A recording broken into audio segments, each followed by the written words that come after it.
In the name of the Father, and of the Son, and of the Holy Spirit, amen. Good evening, Kalispera again. My brothers and sisters who are with us in spirit, as we are in the final week of Holy and Great Lent, the 6th week of Holy and Great Lent. Again, a Lent like another we've ever had. And yet it is still, despite us sheltering at home, it still, as I've mentioned before, can bear great spiritual, we still can bear great spiritual fruit. Because we are called to overcome the passions during Holy and Great Lent. To shed those things that do not belong in our life, that do not belong in our life. We are called to remove those things that weigh us down spiritually, that become a burden on our hearts. And in one of the Old Testament readings this evening, we heard about the righteous Joseph.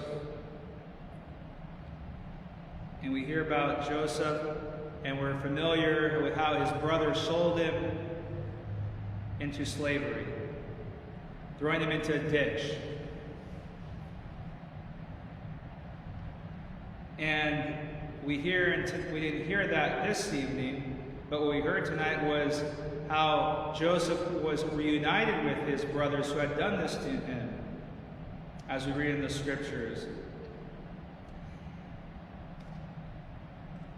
This encounter that came many, many years later, and by that time Joseph was now second only to Pharaoh, and had achieved great influence and great stature. And his brothers came to him hoping that he would not recognize them, but would still grant them aid, because they were and their father were suffering with famine and hoping to receive aid from Joseph and from Pharaoh, but not wanting to expose themselves as his brothers, of course, for fear of Joseph seeking revenge and retribution. But Joseph knows who they are and learns who they are. And rather than do what most of us would think someone would do in this situation, scolding them, laying into them, casting them out,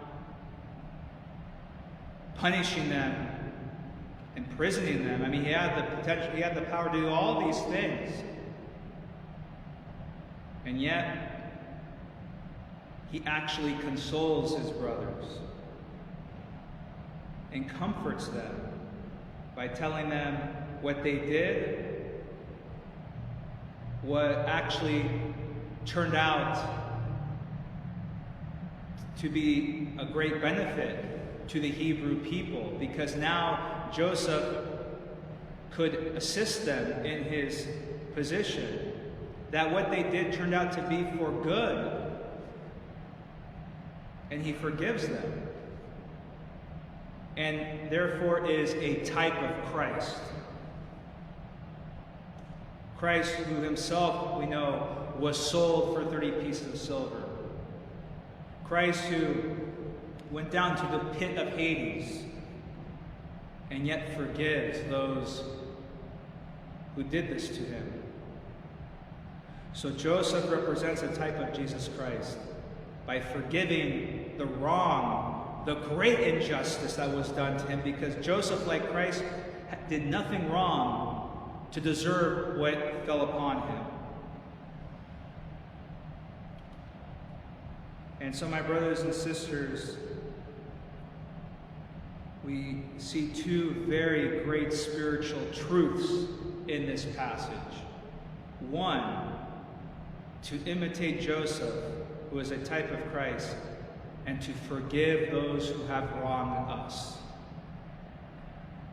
Even though what they did was undeserving, even though we may have been completely innocent,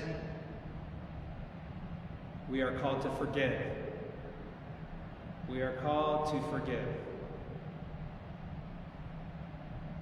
Forgiving does not mean what happened was right, any more than Joseph forgiving his brothers meant that what they did to Joseph was right. But we are called to forgive.